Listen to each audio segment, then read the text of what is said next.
Ayun na, umakyat na. Umakyat na ang 50 to 600 ni Nalon. Tapos ito pa yung kanyang 36 gear. Sabi ni Kabayang Roger, bakit ka bumili ng maliit?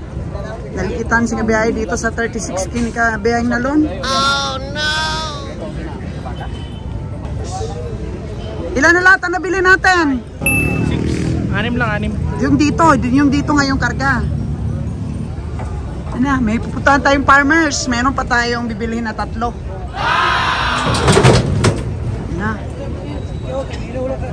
Mabili pa kaya ang team? Mabilis pa kaya? Madagdagan pa kaya ito?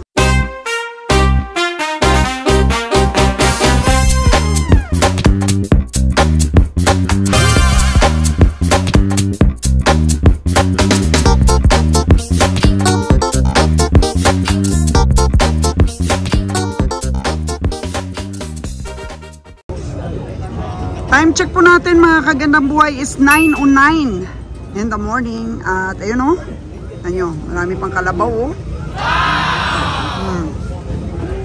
Yung mga baka pa makatali sa truck natin.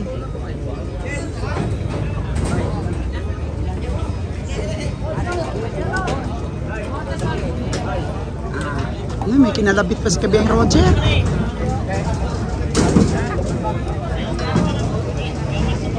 Tinatawaran pa niya yung kalabaw na to.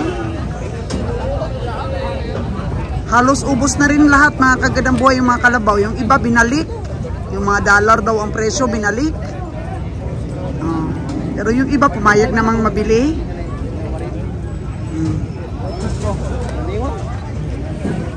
Yan, sinipat pa ni Kabayang Roger. Hindi nagkasundo, tumalikod. Tingin pa ng iba.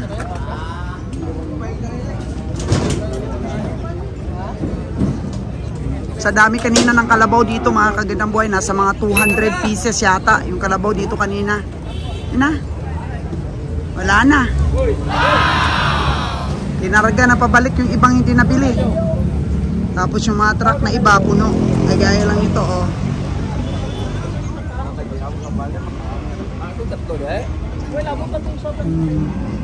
Si Junjun binibili kahit yung maliliit eh. Pang dispersal. Kahit maliliit, dala, bili lahat. Finish.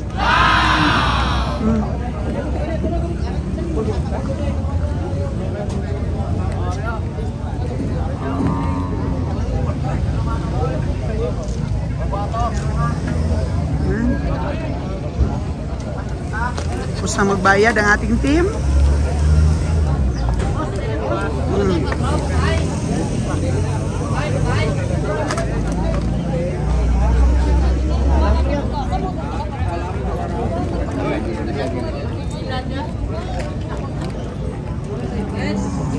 Uwi na tayo, kabiyahe. Dali lang daw, dali lang.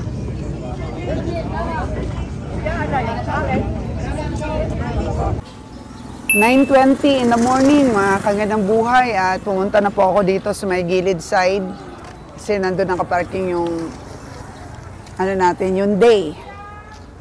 Likod ko mga baka po yan ni Boss Jimmer. 25 piraso na kalabaw ang nabili nila tsaka 50 na baka. So mas maganda po talaga na haluan ng kalabaw yung isang trip. Kaya dati nagbinta po kami ng kalabaw. Medyo hindi po maganda ang mga recovery namin noon. Napunta kami ng Marilao, Bulacan, napunta kami ng Bitas. So, nakadocument po namin lahat ang aming mga disposal. Tapos, yung worst po talaga na nangyari sa amin, no, na kaya umayaw ako sa kalabaw, is doon po kami sa Bitas. Tapos, yung kalabaw po namin, kinatay, pinabinta sa amin yung Melodensya. Yung Melodensya po kasi is yung mga lamang loob ba. Ayan na sa Jimmer, oh. Binibilang na yung kanyang mga baka. So, siyempre kung katayin mo yung kalabaw namin, kailangan kuha mo lahat. Pati Melodensya, bibenta mo. Pero doon po kami nalugi dahil kinatay po yung aming kalabaw. Tapos, wala naman kaming pagbibintahan ng mga lamang loob. Kaya yung iba natawa na lang po dun sa tagakatay namin. Kasi sabi nila, ano daw, harap-harapan na daw talagang panlalamang sa mga biyahero. Kaya yun, hindi na po kami nakapagbiyahe ulit ng Kalabaw. Tapos, yung iba din, namimili ng sizes. Yun din ang inayawan namin noon. Kasi hindi naman po kasi sa lahat ng stockyard makabili ka, puro malalaki. Meron po kasing halimbawa, yung isang farmer, dalawa yung kalabaw niya. Mataba yung isa, maliit yung isa. So, pag binenta sa amin yan, hindi bibenta sa amin yung malaki. Dapat package deal. So, kaya't nakakabili rin kami ng maliit ang iba. Oo, hindi talaga perfect yan na mabibili natin ng puro malalaki lang. May mabibili talaga tayong medium sizes. Kaya itong ano namin ngayon, yung pagdidelibera namin ng kalabaw, wala siyang pili. Basta hindi lang rin maliit lahat. Saka ayaw nga rin niya yung ano, sobrang laki, yung sobrang taba, ayaw niya. Gusto niya ano, hindi masyadong mataba para hindi masyadong masibo. Kasi sabi niya, pag bumili kayo ng mga palo na sobrang taba, marami tayong mababawas na mga sibo. At totoo nga yung mga kaganang buhay kasi nung pumunta ako ng Marilao, nagpakatay kami doon ng mga kalabaw, nakita ko po talaga yung mga sibo ba, yung mga taba na nakukuha, natatanggal po sa isang pirasong baka. Ayan.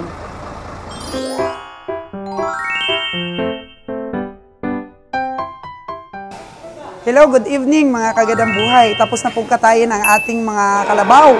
Dito po sa likod ko, nakita ninyo, ito na po yung mga karne natin. Ayan, for the first time po mga kagadang buhay na nakapunta ko dito sa katayan. So, hindi pa ba ito dong na ano, nalinis? Linis na po yan. Linis na po ito? Linis na daw ito. Yan po yung ating karne. So, maya-maya lang ay umpisahan na pong kiluhin at wish na wish ko po mga kagadang buhay na maganda po ang kilo ng ating mga karne. Po, iba-iba pong parts, no? Ganda, ang ganda ng karne, oh. Talagang, sabi nila, minsan naglilikramo sila, matubig ang karne. Pero ito, ang ganda, ha? Ganda ng karne, mga kagandang buhay. Ganda po ng karne ng mga kalabaw natin. Yan po. So, ano kaya po ang recovery ng ating 7 kalabaw na kinatay ngayon? Sana masatisfied rin ang ating mga viewers na naipakita natin ngayong gabi ang katay, proseso po ng pagkilo. Kasi yun po ang agam-agam ng iba na sinasabi nila, Madam, baka nalulugi kayo, dinadaya kayo sa kilo sa slaughter. So, yun nga, pinakita ko sa inyo kung paano kiluhin. Para po walang agam-agam na natalo kami dahil sa daya dito sa kiluhan sa slaughter, kundi minsan talaga, most of the time, natatalo po kami kasi mahal yung bili namin sa mga kalabaw. So, nagdadahilan na lang minsan yung iba na baka nadaya daw kami dito. Kaya, ayun, tuwang-tuwa ako mga kagandang buhay na maipakita talaga sa inyo yung realidad ng pagkilo. Ayun po mga kagandang buhay, ha, kilo natin, oh, 64.2. Ano, dito na po tayo sa kiluhan area. Sabit na nila, oh, mga kagandang buhay. Sabit na nila, ayan. May mga tatak na po yan. Oh, 12. Hop. Timbang. 44.9. 44.9. Ano na siya? Karkas. 4-5. Ila 12. 4-5. Next. Next. 4-7-5. 4-7-5. Tapos tinatatakan. Pero pagka 47.5, 47 lang po yun, mga kagandang buhay. 45.7. So, round off na po ng 4.6. So, pagkatapos pong kiluhin, mga kagandang buhay, lalagay na po dito sa freezer van. Yan po mga karne, napakalinis po ng lagayan ng ating mga karne. Talagang class A po yung katay nila dito. Malinis. Tapos na kay boss. So, itong listahan ni boss, oh, yan. Yan ang copy ng, ng may-ari. So, para wala po talagang daya, mga kagandang buhay. May review pa pagkatapos. Nire-review pa. Oh. So, ganun po ang proseso dito, mga kagandang buhay sa katay. Pagkatapos pong linisan ng karne. Sa kilo naman po, nagkikilo po yung tagabili, oh, yan. Siya po nagpakatay ng mga baka ni Dudong. Ayan. So si Dudong, naglilista rin. Silo, boss!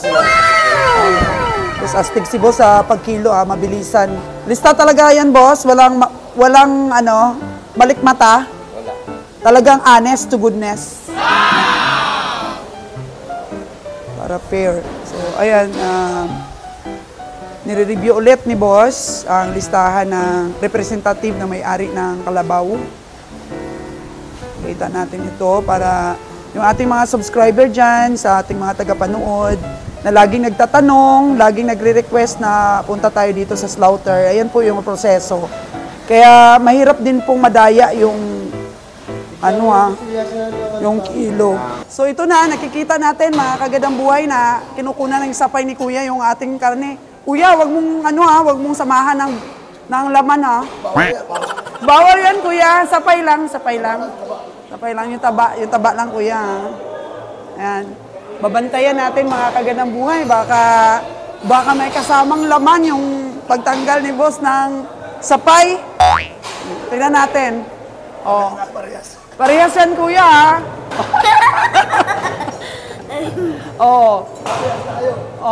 Ganun po ang pagkuha ng sapay, paglinis. Kasi minsan, Kuya, sinasabi nila, sa katayan, dapat bantayan mo.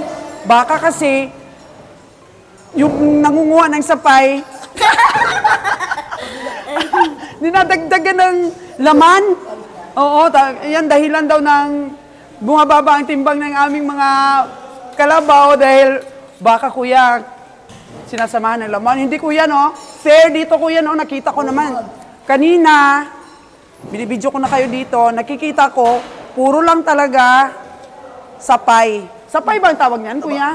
Taba. Sa amin kasi sa Bisaya, sapay. O, taba dito sa Tagalog. Ayan.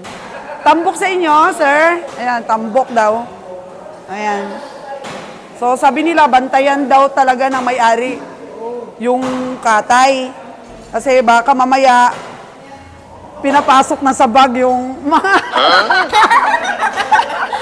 Naku, Kuya, joke lang yun, ha? Para naman po yung ating mga tagapanood ay medyo tatawa rin.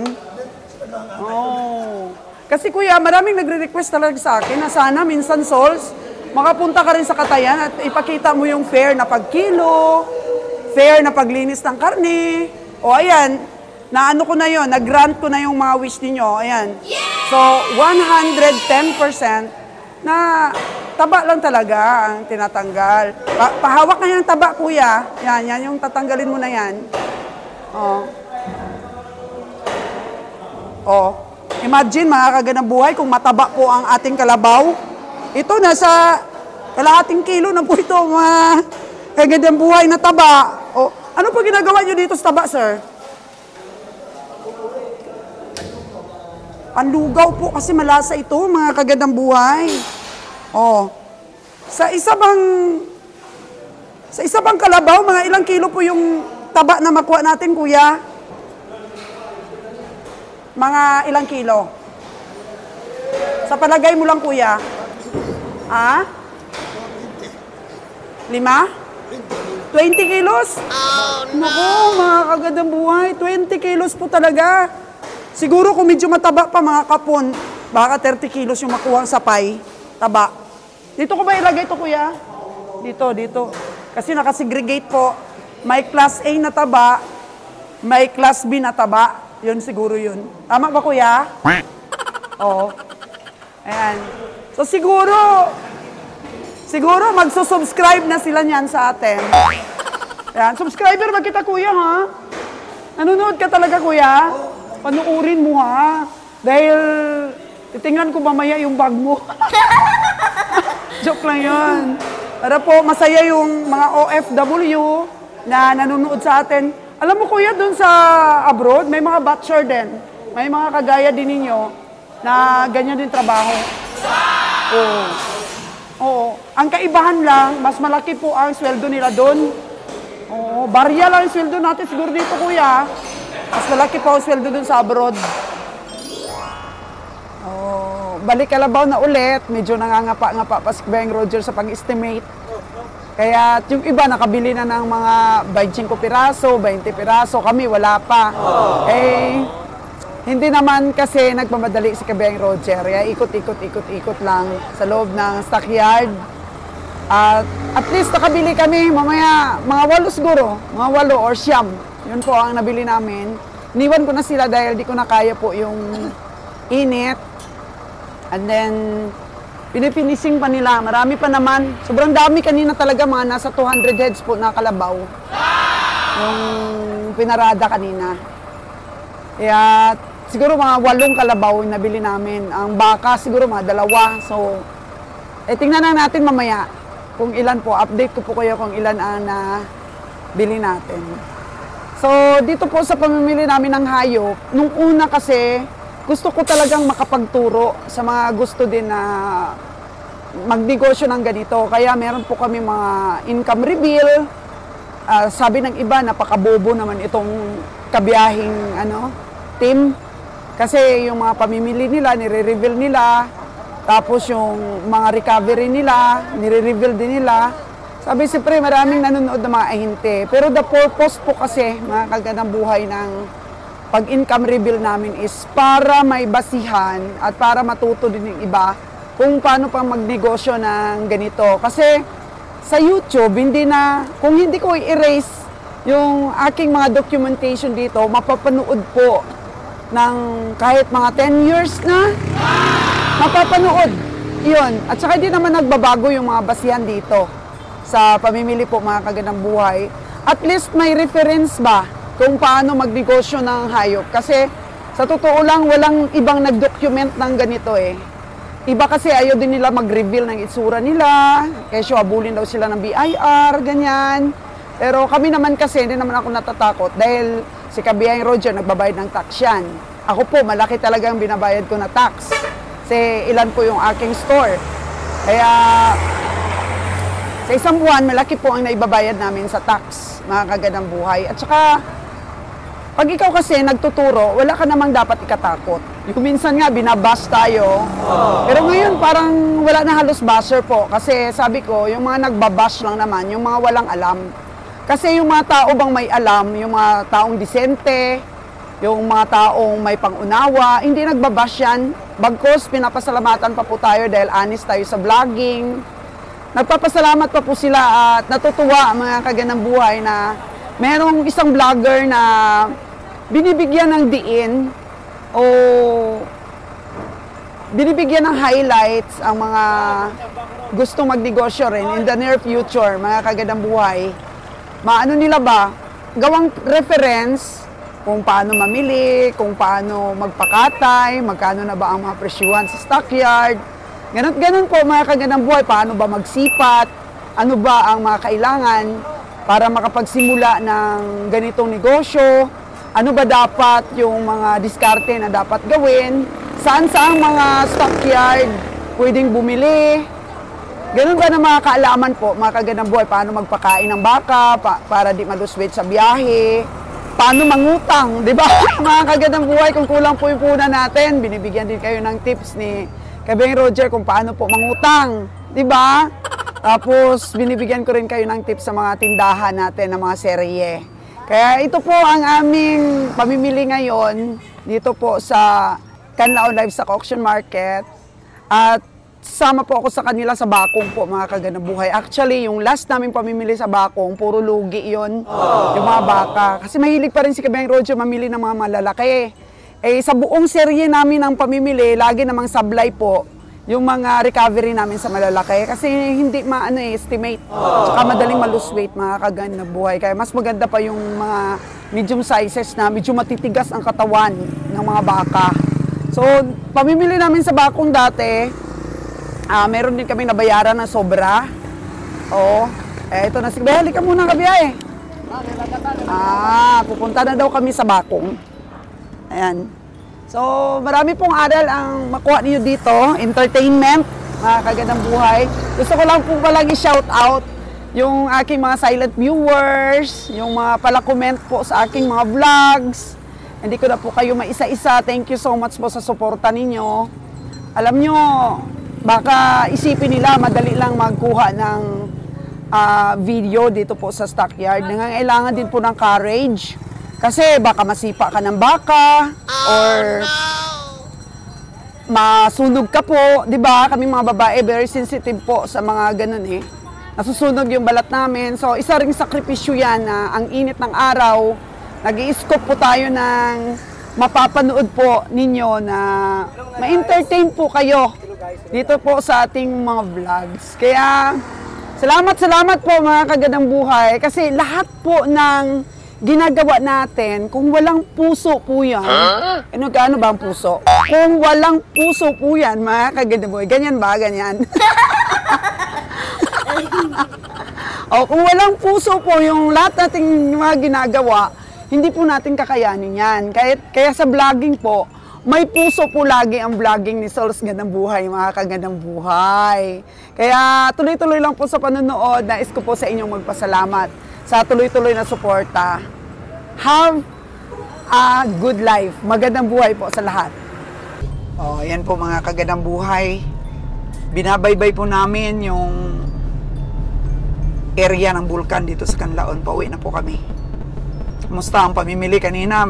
Kagandang buhay, naka-dim light ka nung maaga pa. Tapos umarangkada nung medyo checking na yung mga ahinti. Pauwi na tayo.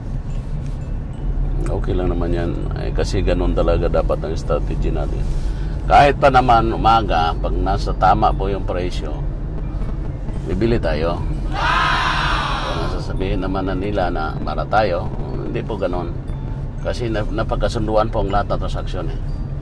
Kung ayaw mong ibenta sa presyong gusto namin, pwede po naman kayong sabihin hindi na nyo ibenta. Kaya kami, kung mayroon lang nagbibenta, bibili kami. Kaya ganun lang po pangaraan para po pamasahe lang po. Kahit pamasahe lang sa truck inaabol namin ngayon, wala nang ginansya yan. Pamasahe na lang. Yun, tayo, unti-unti tayo nakabili. Kanina, akala ni Nalon, masiro na tayo. Pero nakabili pa naman kami ng 13 piraso. Wow! 13 piraso. Imagine that? Nag-glue gear ka? Kasi napakadali namang bumili kung ano eh. Sagutin mo na ang tawag. Sino ba yung tumawag sa'yo? Bonnie. Si Bonnie. So, ilan ang katay ngayon? 4 pa yung ano nila. Yung order ng mga tindira. 4 pa. So, nakakatuwa, no? Dahil sipat ka na ng mga kalabaw. So, hindi na tayo masyadong stress kung hindi napupuno sa oras yung ating truck.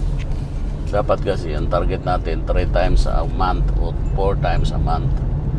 Dapat ang target ko, pagdating ng truck doon, uwi agad yan. Yeah. Darating araw na pagdating ng truck doon, uwi agad. Mikey lang ipamanage ko doon at saka maniningan. Dapat mayroon akong top down doon, kaya ngayon nga inaano ko, magkakuha kami ng top down. Para may panghakot ng kumpay. Kasi mga kumpay o kargahan ng baka, pwede rin. Yung malaki talagang top down ang ipadala ko doon. So, ayan po mga kagandang buhay. Nakasubaybay po kayo sa pamimili ni Kabiang Roger. Nag-dim light po siya ng una, nag-low gear, pero umarangkada rin naman. Naka-13 kami. Pugi! Yeah! Ang pugi mo, Kabiang Roger! Ano dyan, Rai? Pugi si Dad? Ganun talaga yung pamimili natin. Kisa na, kaya nga sabi ko, ay di ko talaga pwedeng hintuan ito. Kasi po, bakit pa? Ang rolling kasi natin, nandiyan na po. Yung rolling natin, nandiyan na. Tayo na lang, adjustment na lang talagang kulang. Yes, yun nga sabi ko kanina. Ma-adjust na natin yan. Hindi man ma-perfect yan, pero basta ma-adjust lang. Na kahit mamasahe na lang ng hindi naman sobrang mura, ang masahe naman sana ng tama. Kasi ang truck na lang pakitain namin talaga dito. Yun na lang ang aming habol dito. So pupunta tayo ng Bakong. Hindi yata sasama sa atin si John Bray. Hindi sasama siguro. Hindi niyang kakayanin daw ang puyat. Kaya ayan po mga kaganang buhay, tunghayan ang aming sipatan sa Bakong Stockyard. Sigurado matutuwa ang mga nagbebenta ng mga kalabaw doon sa Bakong pag nalaman nilang sumisipat ka ulit ng kalabaw kabiyahe. Taga saan ba yung bago mong tagakatay ng kalabaw ngayon? Taga Pasil, taga Luzon. Listen din. Papatining niya yan, hindi naman kakatayan, patining lang niya. Oo. Sige Arangkada, mga amigos y amigas.